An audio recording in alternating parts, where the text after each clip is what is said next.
Before the race, I said, Hoey wire to wire. That's kind of what I saw. Thank you. So is that was your strategy today?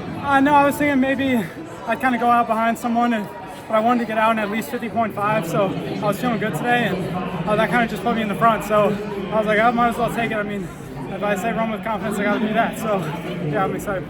Could you feel Brandon? Sorry? Could you feel Brandon pretty close behind you? I knew I was going to have to run through the line. I knew there was always going to be someone behind me. This is a really strong field, especially with some of the other events. It was almost, I would say, the deepest. So, I mean, I was kind of just like, hey, you got to. If you go to the front, you got to get to the end. So, how do you feel about the time?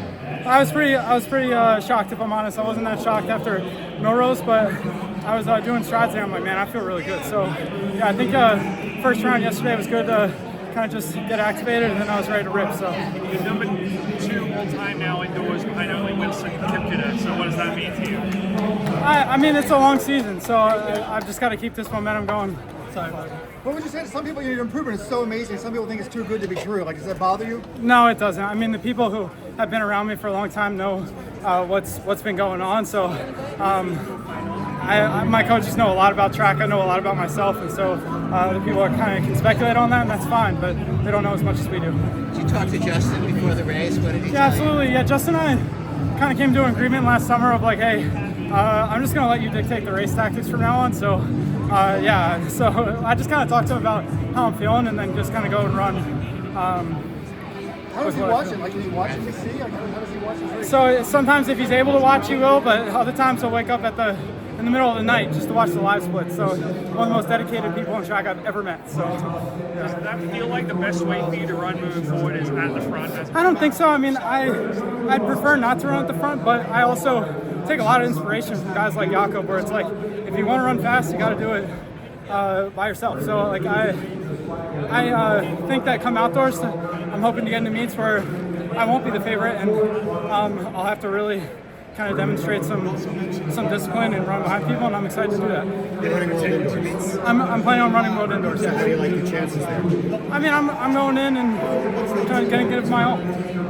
Have your workouts gone like better since Melrose? Because this is faster and you ran it without a rabbit. Yeah, definitely. I would say that I was a little bit disappointed in my workouts coming up into World Indoors. I tried to really push it after Melrose to kind of one more weekend before this race, but the reality is I did so much work on the front end of the indoor season that I've actually just kind of been tapering and getting in better racing shape versus workout shape. So that's what I'd say about that. Josh, you said you were eyeing some meets outdoors that you're not going to be favored in. Any particular ones that... Yeah, nothing I can say now. I mean, we've kind of just been going with the flow. So, I mean, I'm going to apply to try and get into some other races, and we'll see what happens. How does it feel to be a national champion for the first time? It's really nice. I mean, I haven't been a national champion since high school, and so that's what I was trying to say after the race. It's been a long time of coming together for this. So.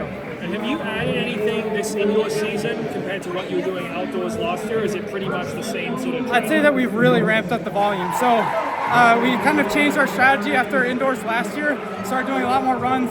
Some of my training was showcased on YouTube, and that's really a decent snapshot of what we like to do throughout the week. So I'd say the volume is kind of what we've been ramping up over since outdoors. Right, so volume in terms of how much you're running on workout days or on easy days? Or mostly workout days, not so much easy days. I don't really do a whole lot of running, but when I say volume, I'm really talking about the lactate running and some of the overall distance of the race-specific workouts. So how much miles are you running in a week typically? I can be 100% serious. I do not count the miles that I run in a week.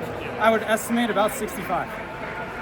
You've had such a meteoric rise in indoors, but do you feel like the build-up, I mean, you almost made the Olympic team last year, do you feel like the build-up to that is what has propelled you this year, if you look back on it? Yeah, a little bit. I don't want to go too far on it, but I would say if the trials was 1 week further out, I might have made the team.